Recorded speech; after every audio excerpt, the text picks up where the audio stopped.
Hey guys, and welcome back to another React video. Today we've got an interesting one. It's keeping a space game alive. So, like Star Citizen will need to be kept alive. And it's referring to EVE Online. 20 years EVE has been an MMO for, and it's by Obsidian Ant. Excited for this video because I think that if the content of this video matches the title, then it's going to be a really interesting subject that you could apply to Star Citizen in many ways. I love to draw inspiration from EVE Online because it's a 20-year success in the MMO genre. They are the original, right? The OG. So it's important that Star Citizen captures, a lot of the great things about EVE and leaves, some of the bad things and doesn't try to capture those. So really looking forward to this video. The thing about it too is when I first came to this game, I was really excited because I knew of the EVE background, though I barely played, very casually. But I really was excited for this. Felt like EVE Online 2.0, and I've been trying to, push that agenda, hopeful that we were going in that direction and stuff. And as every year went by of me just enjoying shooting spaceships, it started to come to the realization that we might actually be playing Star Citizen EVE Online 2.0. The reason I say that is we had no idea full PvP loot was coming. A great change, makes the game infinitely more interesting, a lot less arcadey and stuff like this. Creates narrative, makes the game just so interesting. It evolves into a whole nother game at that point. And now the one mechanic we never thought was coming was base raiding. So we keep capturing all these elements of EVE Online that makes EVE great, and introducing it to Star Citizen. I think it's a great thing. I think we're doing it the right way. Like when they described the way the base raiding mechanics and base building mechanics worked, it was very EVE-esque, in the sense of null security, medium, high security systems having their tiers of risk, their tiers of rewards. That's very much like EVE Online, and they're clearly getting a lot of their inspiration from EVE. So I think we can apply this video to Star Citizen in a sense and, break it down. So I'm excited for this. I'll also mention too, I just hit the stop recording button on the Yogi Avenger 1 Space Tomato podcast because, to be honest, guys, I just want my content to be more interesting. Yeah, and it feels like if we're just repeating the same debates about master modes, then I wouldn't be proud of my content. So I'm trying to dial back, wait for some iterations, wait for the master modes to hit the PU, and then I'll hit it hard again. But I just don't see the point in debating or reacting to someone I just shared a 3-hour podcast with and stuff like that. I knew that podcast was going in the direction of discussions I'd already had on my videos and stuff like that. So it just wasn't worthwhile. I know a lot of you guys were waiting for that one, but I don't think that'll happen. You know my opinions on everything already, and if not, check out my other videos, and there'll be a whole lot more to debate about master modes in the future as it gets more fleshed out. We see another iteration, and we see aspects of it that are behind a closed door, like interdiction, stuff like that. So cross that bridge when we get to it. Sorry I couldn't do that react. It felt repetitive, and yeah, I want things to be more interesting here. Because that's what I'm doing. I'm doing it for the fun. Anyways, enough of that. Let's get into this video and see what we think of EVE Online at the 20 years mark and how they keep the game alive. Amazing things can happen when developers understand the desires and wants of their community and then deliver. Now, space games don't always get an easy ride, and some fade into obscurity way too early. Yet that is far from the case with EVE Online. It's a good point, right? Here's the thing. EVE Online has like 20 to 30,000 players at any given moment online. Like usually that's where the number hovers around. You know what video game or MMO has less than that is New World. So the Amazon Gaming flagship still can't hold a candle to EVE Online at the 20-year mark, run by their own studio. So that just shows that EVE Online, 20 years, guys. It's a great success still. This is a big deal. I know a lot of this is olds and stuff like that, but for that game to be still kicking at the 20-year mark is quite an achievement, given it's, you know, such a specific playstyle where it's that, you know, kind of Age of Empires approach. You know, you're not flying the spaceship like Star Citizen, but for the game that it is, for it to still be played like it is today is a remarkable achievement, and it needs to be studied. Why is it still doing so well?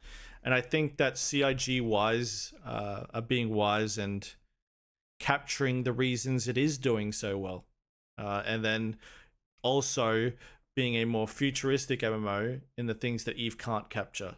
That being FPS, that being the cockpit experience, head tracking, you know, immersion, stuff like this, then a whole wealth of gameplay.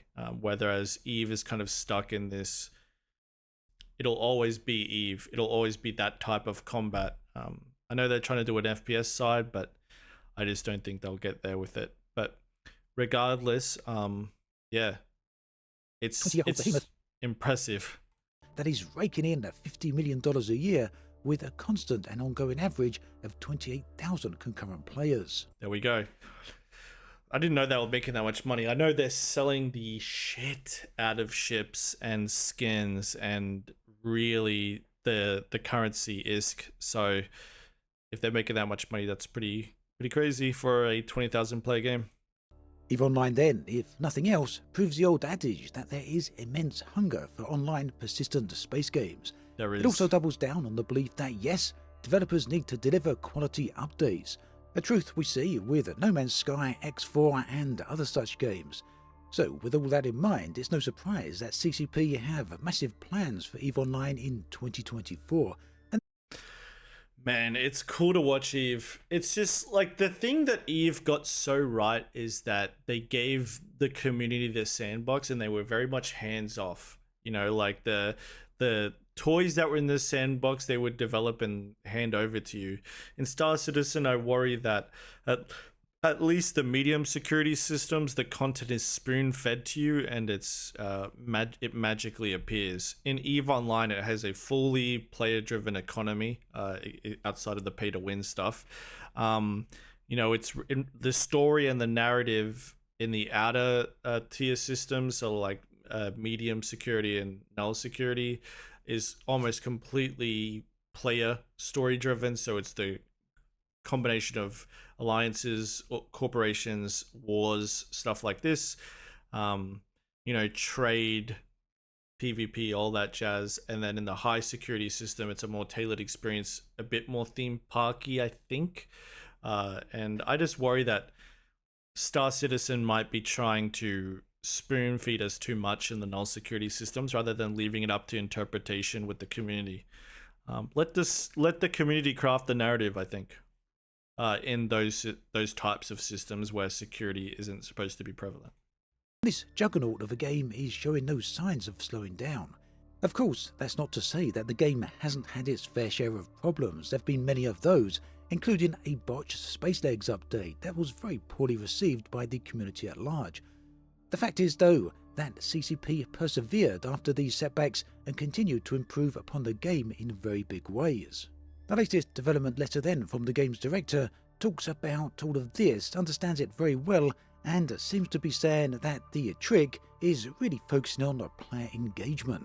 In other words, understanding what makes the game's community tick and then expanding upon that and delivering more content for this. Yeah, that makes sense. Like, you know, understanding what your game's DNA is, why people are playing specifically your game, and then lean into that as much as possible. Makes sense, obviously. This was very much the case then with 2023. In fact, if we go back a little bit further to 2022, EVE Online and CCP moved over to a new concept of expansions. Well, I say new, this is something they moved to in 2022, and for those of you who played EVE Online back in the day, you'll probably remember they did expansions many years ago, but they since moved away from it, but recently decided to move back to them. Now these expansions are large self-contained updates that heavily expand upon very key aspects of the game. Yeah, but it's not like World of Warcraft expansions where you have to pay for it each time. They just hand it out to you. Big, huge content dumps and stuff like that. So, it's a bit strange to call it expansions when you don't pay for them, I guess. Or maybe I'm just too normalized to doing so. But yeah, it's just these gigantic content updates that usually follow some certain mechanics and then add some new content into those mechanics as well, is usually the template that they've been going with. But it's a subscription model too. So, that's where they're making all their money, is keeping people subscribed to the game, and the expansions being a large enough content dumps for the community to consume until the next one comes. In 2023, there was 3 of these. The first was called Uprising. This was followed by Viridian, and then that was followed by Havoc.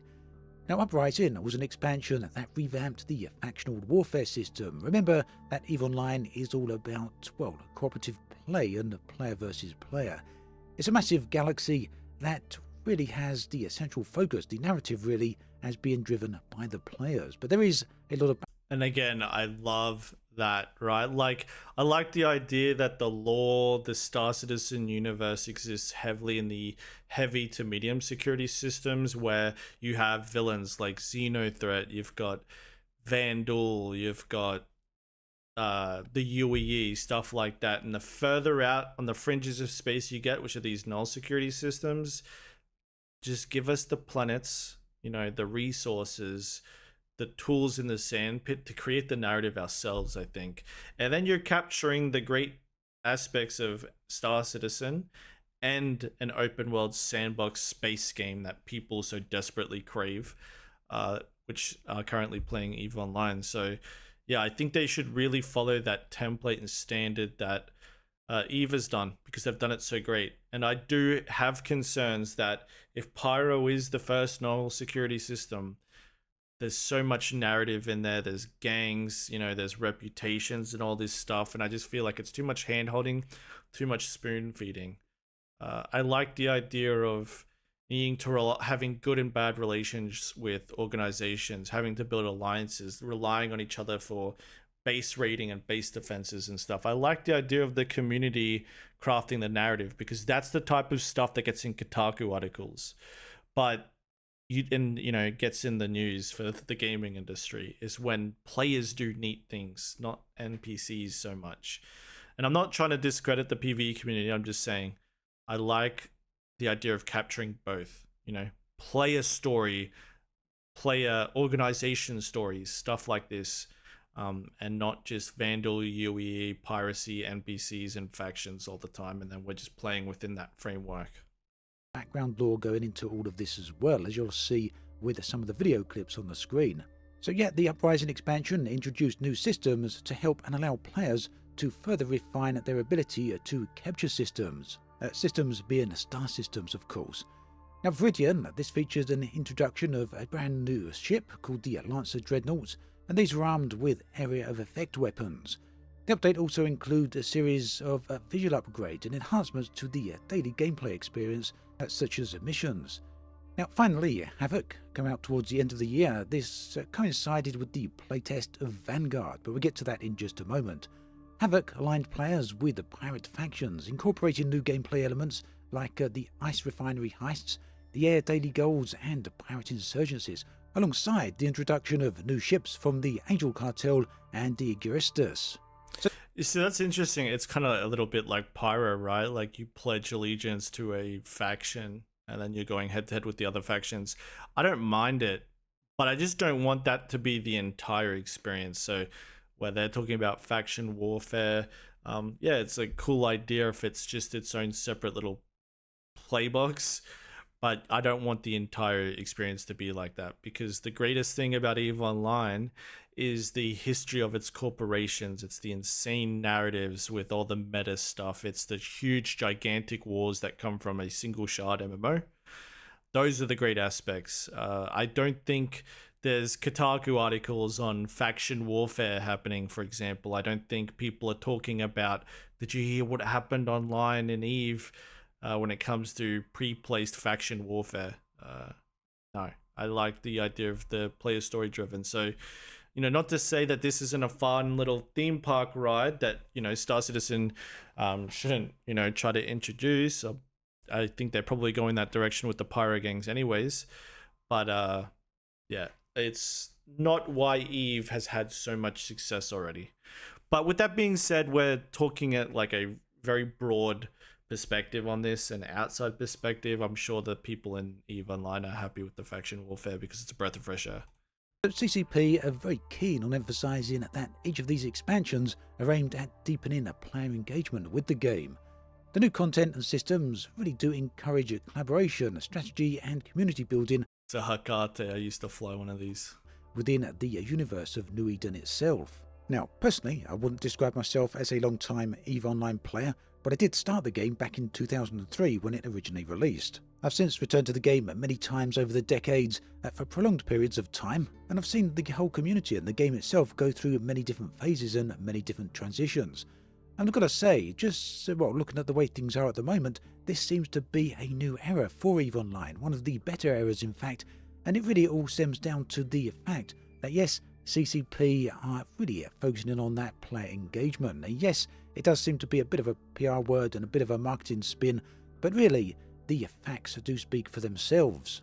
My understanding, and this is speaking at people, you know, in regards to corporations in EVE at the highest level, like you guys would be blown away if you knew the people I was talking to from the EVE background. But I think that the faction warfare probably did a really great job because a lot of the PvP driven PvP content, like big wars and stuff like that, EVE suffers from becoming stagnant, where people, you know, are in their region of a system, they don't leave that region, they're just building up years of resources, and then something bubbles over and then the whole game goes to war. Everybody loses a good chunk of what they own and then they recede back to their separate regions. So maybe the faction warfare expansion delivered so well or had great feedback because it was a system to encourage and prevent the stagnation, I guess. You know, because that's the problem is when you have a fiercely competitive game, no one wants to take risk. The faction warfare, you know, substituted for the PvP that probably wasn't happening or was less frequent, I would imagine. The most recent report from Pearl Abyss, the owners of CCP, recently published financial... It honestly sucks that Pearl Abyss bought EVE. Because, I mean, maybe it doesn't. Maybe the reason they're doing so well is because of this, but you know, I get the EVE Online marketing emails. They are trying to sell skins and ISK 24 hours a day. It is a ISK factory that they're selling. And if people are willing to pay for it, so be it. But as long as that money is being funneled back into the development, and I would just hope that the ratio in which that money is getting funded back into development is good. Because for all the issues and slack that Star Citizen cops, the fact that they funnel their money back into the game or games with Squadron 42, it's admirable of Chris, right? Like, people do these Kickstarters, they make a bunch of money, and then they pocket a good chunk, and then they, you know, skeleton crew the development. Instead, Chris has hired 1,000 people, you know, 1,000 new developers in the gaming industry, etc., are working on Star Citizen and Squadron 42, and he's not just got a mega yacht somewhere. So you got to give him credit for that. Information, and they showed that in the second quarter of 2023, that EVE Online... It just sucks when these large corporations get a hold of our favorite games, and then they're about milking that game as hard as they can, and not about the future of it. You know, like you see that in World of Warcraft, which is a game I played for the longest time. They just kept recycling it, and you know, the development between every expansion was very little. Some classes would change. There'd be like 5 new armor sets, a couple new mounts, and then they would spin up a new island that they'd cut into 5 slices, and that was it. That's every expansion in a nutshell. So they really found a template and a method to keep, you know, recycling content, and that's because a mega corporation got the hold of it, right? So, you know, I just worry that that maybe that's happened, so to speak, with Eve. I guess Eve is a different type of game, but it's not good when these large corporations like Activision and stuff get a hold on our favorite games. Saw a 14% increase in revenue. That took the game to around about 15 million in revenue for that quarter. In fact, you can see that from the chart right here. It's like, look at these games too. Like Black Desert is so notorious for being this like pay to win, gambling scheme almost. And then you've got Eve just desperately trying to sell ISK all the time and stuff. So I'd be curious if there's any Eve players watching this. How did you guys feel about the acquisition? How did things change? Has it been for the better? Has the development increased? Like, is Eve a better game itself, gameplay wise, thanks to the acquisition? Or this comes directly from the Pearl Abyss presentation. That between the this is the problem. Like, these values are all they care about, is how much money did we make. It wasn't like, you're not looking here. These charts that are getting reported isn't player count. It's not stuff like that. Middle of 2022 and the middle of 2023, EVE Online generated over $50 million in revenue. It's pretty impressive. Now, as a comparison, because Star Citizen's getting what, like averaging 100 million. So that's actually quite surprising for EVE Online. And for context here, it's known from Hello Games financial reports that were released relatively recently, a few months back, that Hello Games generated roughly £40 million in 2022. So yeah, very, very comparable to what we're seeing here with EVE Online. Meanwhile, of course, Star Citizen is the big heavy hitter here. Star Citizen generated over $100 million in fact, in 2022. But just think of all the big ship sales and all the marketing that really has to go into promoting Star Citizen for it to achieve that.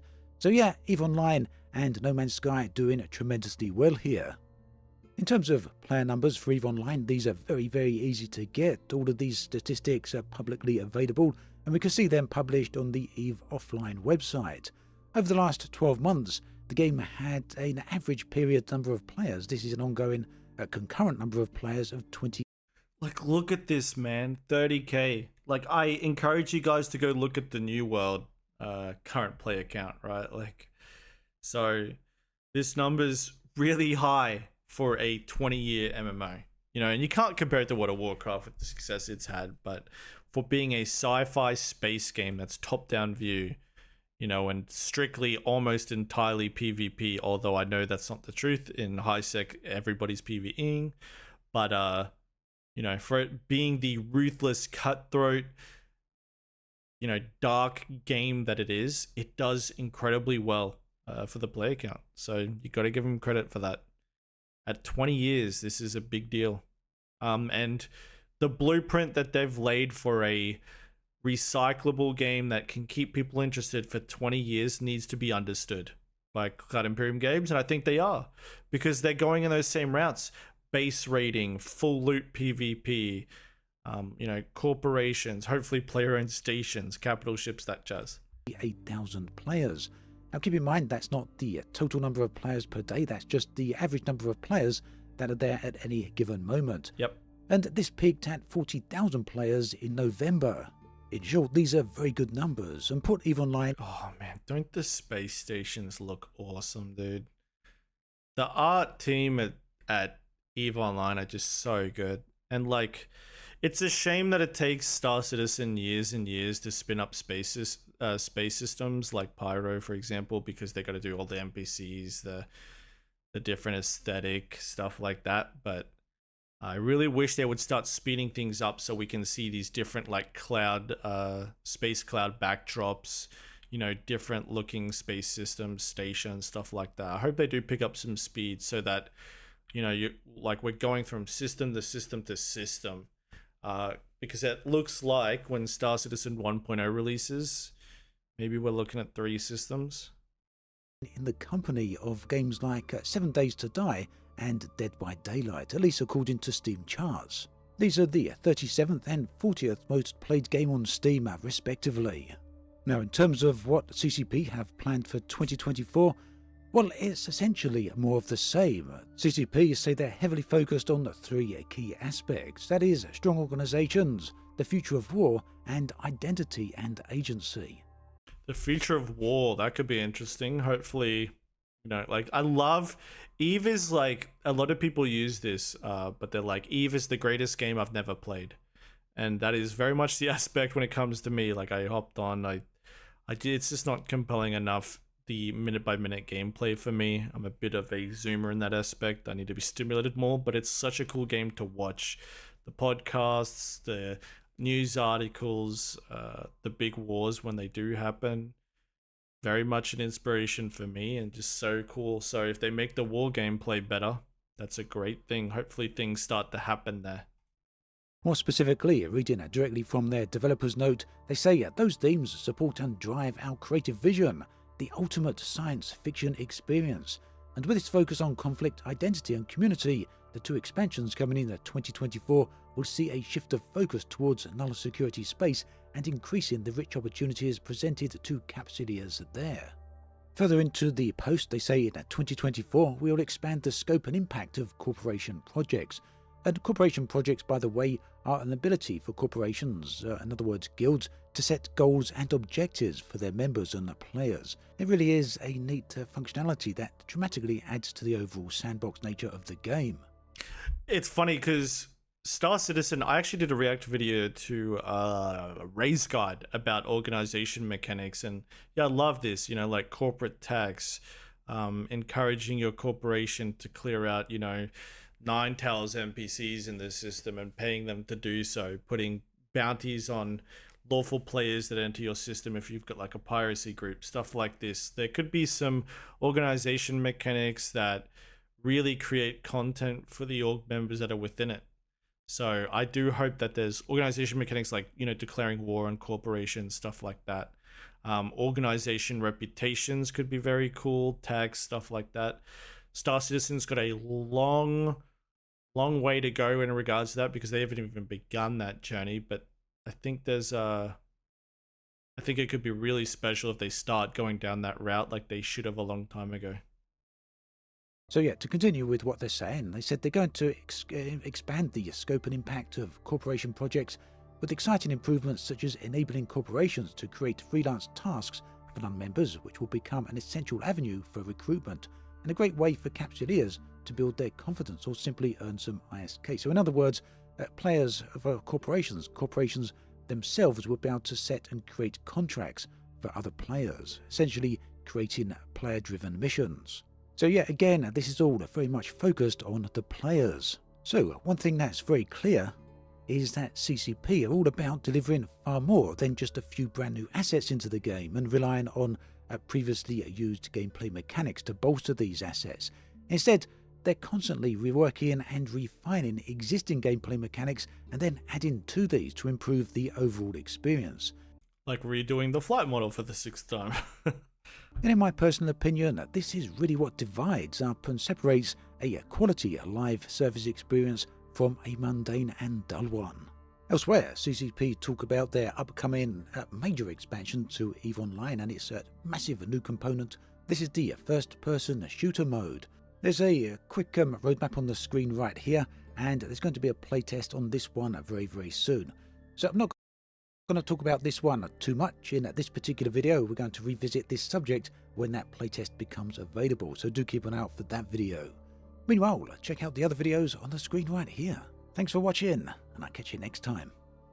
I can't talk about the FPS component because I signed an NDA for it, but interesting that they're going down that route. And I have a hard time seeing how that would tie into the universe without it feeling arcadey. But man, like, you know, if anything, it's a huge congratulations to EVE for doing so well at the 20-year mark. A very special game they have, one that I selfishly want CIG to replicate, and think that they could. It could be, Star Citizen could be a really good game if they keep going the route that they are, and they could polish it quick enough, yeah? But the big emphasis for me is that I hope that Star Citizen captures the best aspects of EVE Online, which is player storytelling, right? Like, villains, you know, the good guys, corporations, bad corporations, the clashing of alliances, trade deals, backstabbing, all that stuff that got into the news, that got into the Kotaku articles, all those cutthroat stories we've all heard about. I hope that Star Citizen can capture that, because that's what a lot of the space gaming genre is looking for. And that's the culture that's already been built by EVE itself. You know, that's where a lot of this stuff originated from.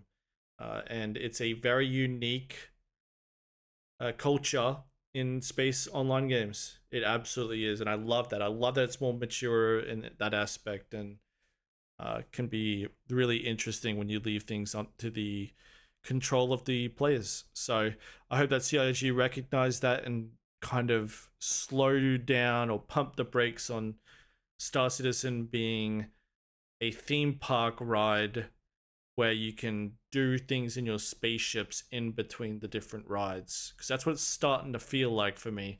So I'm really grateful that they're doing the base rating. I think that'll be kind of where we can measure just how close the Star Citizen experience is to the EVE Online experience. But again, just such a fan of EVE and what it's done, and you know, hopeful for Star Citizen. Yeah. Anyways, guys, that's it. That'll wrap it up. I enjoyed that video. Hopefully this was a bit different for you guys. Hopefully you enjoyed it too. If you got this far, let me know that you're a real one. Give me a 1, 2, 3 in the chat. What do you guys want from EVE Online and Star Citizen? Okay, don't tell me what you don't want, because we all know that. Tell me what you do want from EVE Online in Star Citizen. Yeah, tell me what you want. Alrighty, boys, I'll catch you guys in the next video. Yeah, GG's, peace.